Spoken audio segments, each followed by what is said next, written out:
13,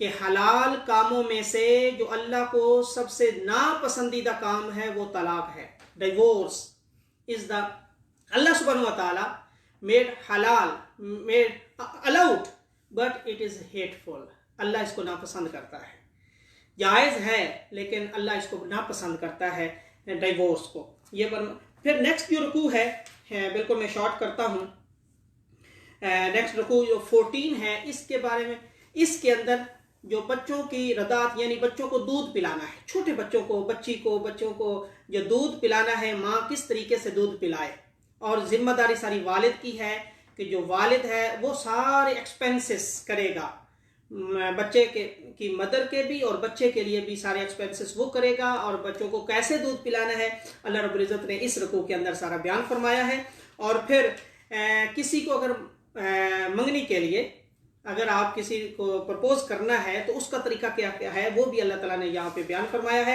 اور پھر نماز عصر کا خاص طور پر ذکر فرمایا، تمام نمازوں کی حفاظت کرو، خاص طور پر عصر کی نماز کی حفاظت کرو، تو وہ اس میں بیان فرمایا ہے. اور لاسٹ میں حضرت شموئیل علیہ السلام اور حضرت داؤد علیہ السلام اور حضرت موسیٰ علیہ السلام، موسیٰ علیہ السلام کا ذکر تو تھوڑا ہے، حضرت شموئیل اور حضرت داؤد علیہ السلام کا ذکر ہے یہاں پہ. ایک مسلمان کنگ تھا جس کا نام تھا طالوت، اور ایک غیر مسلم نان مسلم تھا جس کا نام تھا جالوت. ان کے درمیان جنگ ہوئی تو حضرت داؤد علیہ السلام was the captain army of حضرت طالوت، وہ جو کنگ تھے مسلمان. تو ان کی طرف سے حضرت داؤد علیہ السلام نے وہ جنگ لڑی اور پھر جالوت کو شکست ہوئی. تو اس کے بعد پھر اللہ رب العزت نے طالوت، کیونکہ وہ مسلمان تھا، طالوت نے خود پھر حضرت داؤد علیہ السلام کو وہ بادشاہت، وہ کنگڈم دے دی. اور پھر آپ کیسے نبی کے رتبے پہ اللہ نے کیسے فائز فرمایا اور کیسے وہ آپ کرتے رہے اور حکومت کیسی آپ نے سنبھالی. تو یہاں تک یہ دوسرے رکوع کا اینڈ ہوتا ہے. اللہ رب العزت ہمیں عمل کرنے کی توفیق عنایت فرمائے. انشاءاللہ we will read the third juz tomorrow انشاءاللہ. السلام علیکم ورحمۃ اللہ وبرکاتہ.